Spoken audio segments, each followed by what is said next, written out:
I came to the museum in November of 1974 at the Main Street location. For a long time, there were about a dozen framed photographs and only one object in a glass case, a cap badge from the Manassas Band.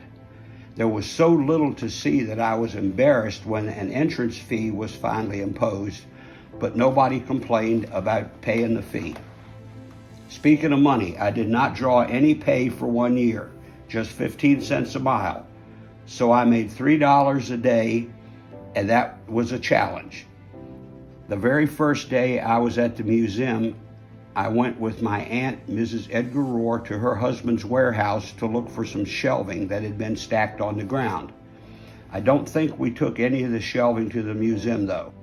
I remember riding with Ms. Lerner Kelpie, who was on the museum committee, into Washington to examine some showcases released from the S. Kahn & Company department store, which had gone out of business.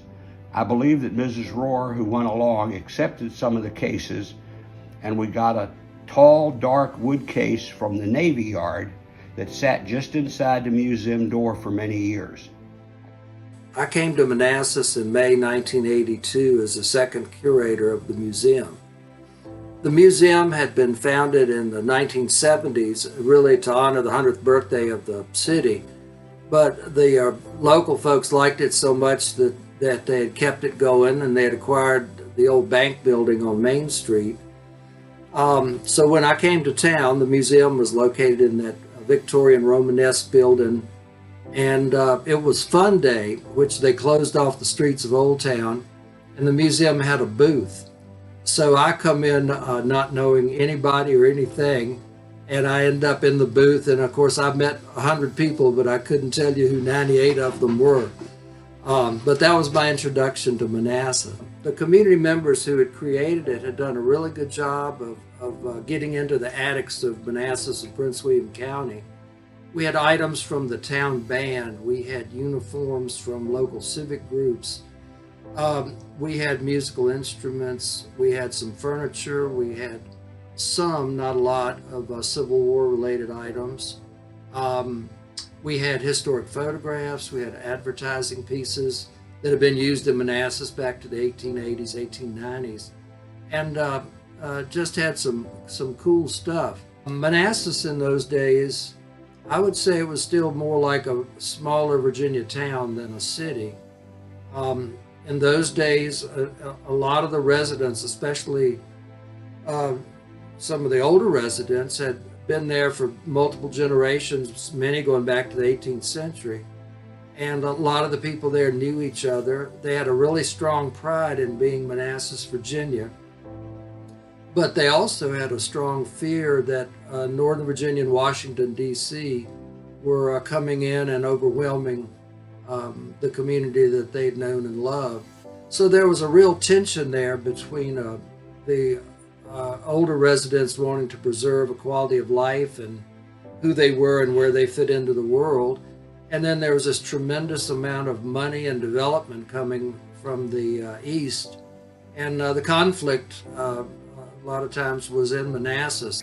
For me, it was a very meaningful decision that was made to hire me.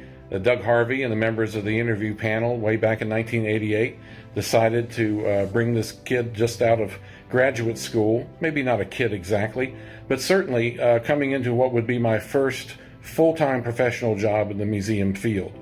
As curator of the Manassas Museum, had a wonderful opportunity to create exhibits in concert with other staff members that covered a wide variety of topics.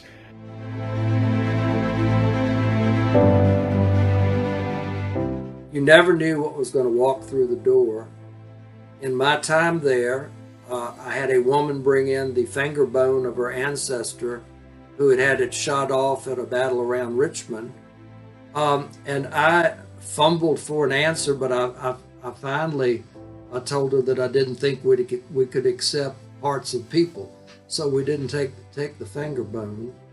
Had any number of live Civil War cannon shells come in the door. Many of those had powder inside of them, and they'd not exploded yet. They were duds. They found them in Bull Run. They plowed them up in fields. So I would think 3 or 4 times people would walk into the front door of the museum and say, "Do you know what this is, or do you think this is live?" And fortunately, our friend Jimmy Wilson with Rebel Coins, who just passed, but Jimmy was over on Battle Street, and he would come quickly and get the cannon shell away. He unloaded some of them himself and knew others who would do the more dangerous, delicate ones. We had an old poster for Portner's Brewery in Alexandria. Mr. Portner, of course, built Annaberg Manor. The poster showed a woman's torso that was not fully clad and was marked with a notice that copies of the picture would be sold for $1 or so. I seem to remember that. Of course, the poster was dated the early 1900s, as did the notice about the sale of posters. Well, a visitor came out of the back room and asked me if I was taking orders for the poster. I had to explain that the offer hadn't been in effect for 65 years or more.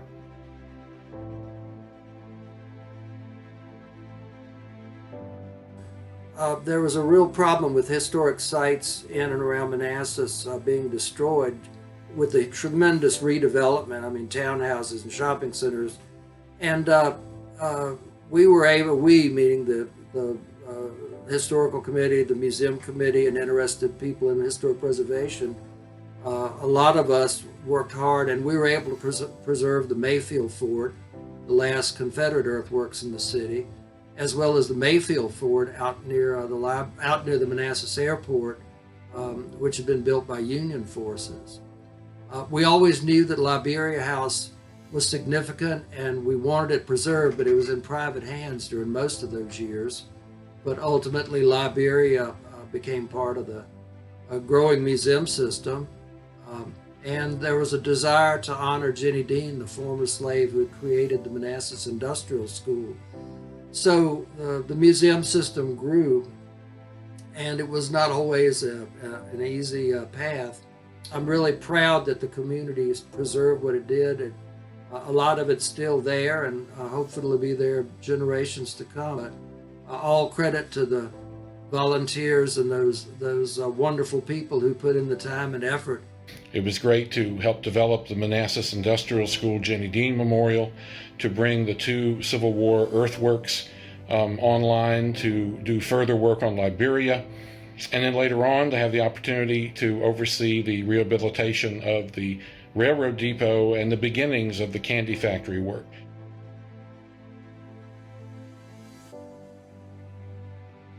Bonded with the Manassas City Schools and started bringing different class levels through the building. Certain classes study Virginia history, and maybe there was a local history component by that time.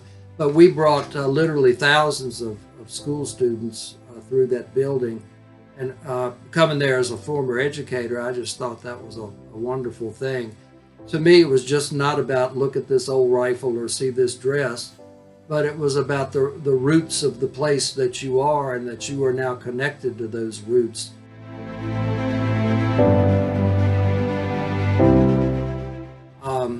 There were a number of tourists there, and of course most of them came because they'd heard of Manassas or Bull Run from the Civil War. But often they'd end up in the city of Manassas. We were about 5 or 6 miles from the actual battlefield. But a lot of history occurred there too. And so there's a tourism base coming through. There was also a lot of new residents of that area who would want to come learning about the area that they moved into. So the growth thing started pretty quickly. Over time, we talked with the city council about acquiring other buildings in Old Town to turn into a museum, and that was our highest dream. If we could get another older, bigger bank building, we were going to be set.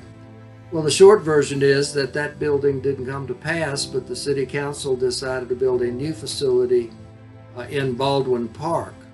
And you could have knocked us over with a feather. We did not see that one coming. But from that, in the mid to late 1980s, we started working with professional architects, Carlton Abbott and Partners, designed it, and PRD Group did a lot of the work on it. And in 1991, we opened the building, the edifice before this second opening that Manassas is now having. But it was a quantum leap up for us.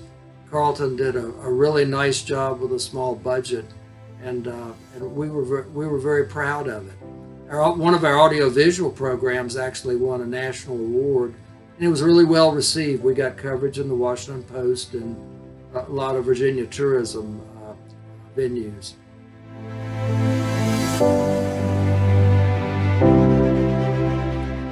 But I can't say enough good things about the volunteers of the former historical committee and the museum committee. These people, during the whole time I was there, just put in hundreds, if not thousands, of hours of keeping the museum open, talking to visitors, going to meeting after meeting.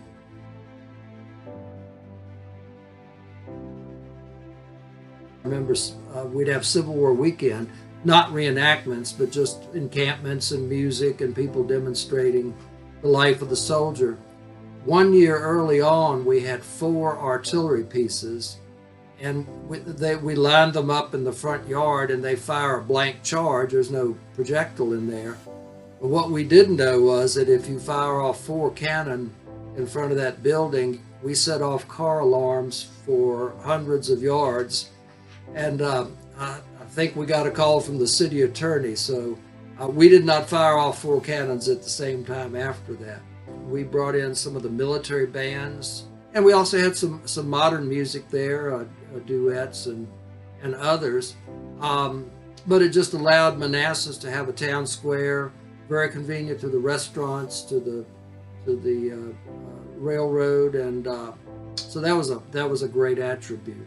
Through it all, the museum has been the hub, has been the central focus of the system of the interpretation, and it has been something that it's been wonderful to see how it's developed. It's exciting to see now how it's going to expand as this new chapter begins for the Manassas Museum and for everyone involved with it. Thanks and best wishes.